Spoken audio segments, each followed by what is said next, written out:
Hi everyone, it's Juliet Grandma's Creations again. Thanks for joining me. Sorry it's been a while. Sadly we had a bereavement in the family, so it's been a bit hectic around here to say the least. But what I wanted to share with you is something I wish somebody had shared with me when I first started sewing, particularly dressmaking.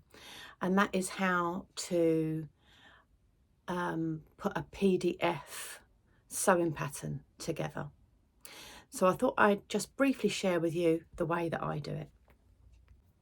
So first of all, why would you download a PDF when you can buy a pattern and it's already on the paper, it's already together, you just cut out your size or you trace off?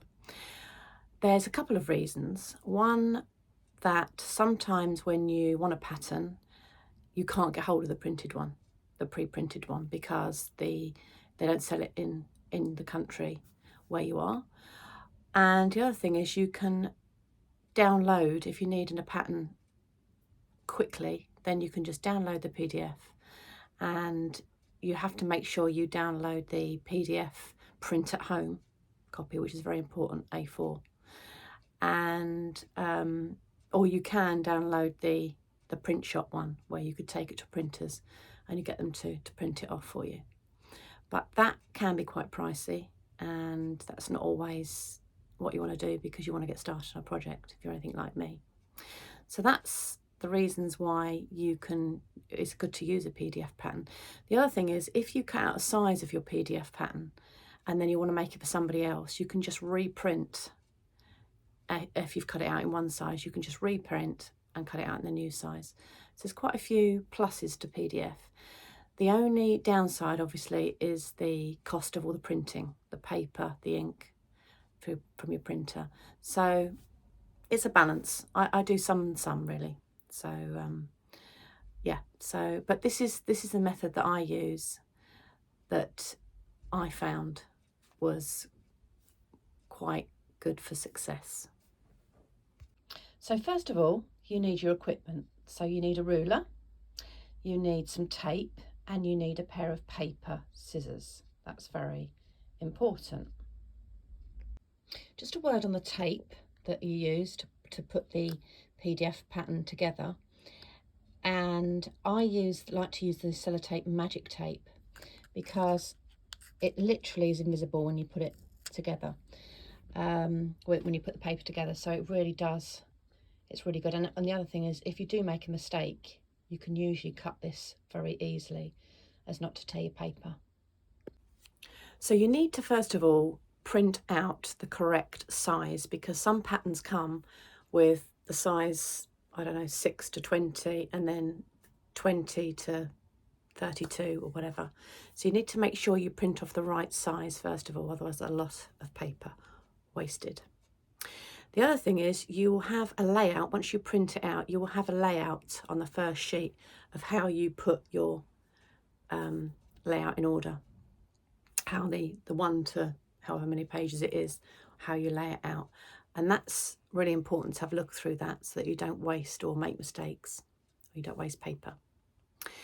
The other thing is, it will usually come with and this happened to me when I was making this video, funnily enough, and has never happened before, so I thought I'm gonna put this on the video, that it usually comes with a checking square.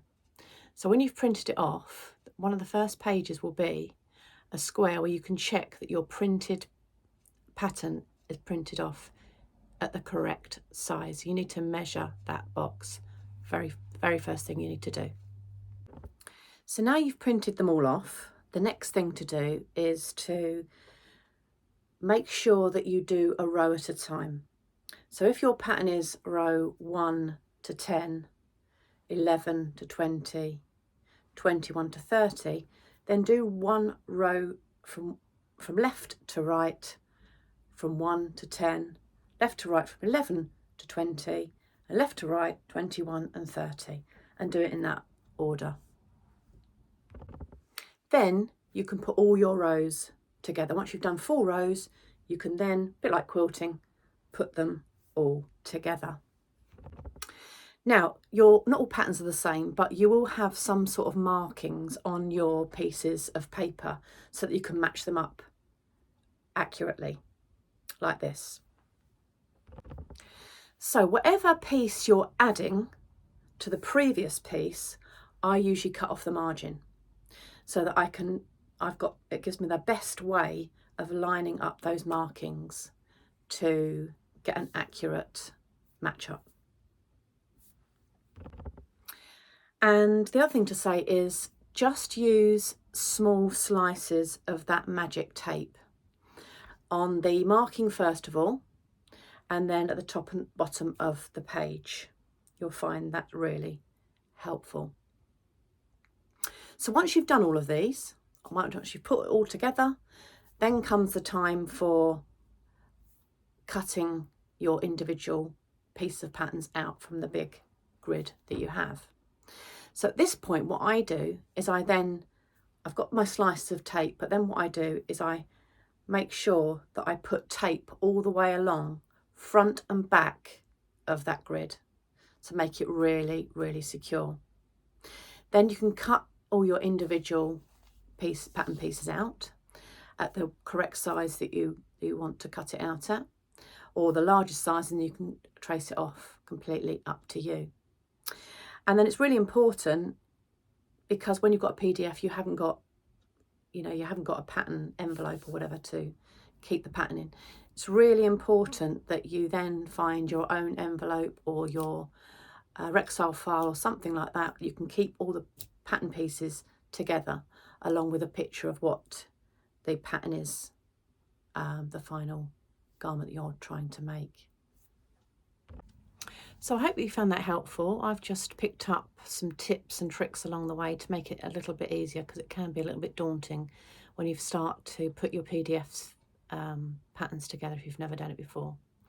So if you've got any comments about how you do yours, or it's better, a better method, please pop it in the comments box. So happy sewing, everybody, and have a good week. Bye for now.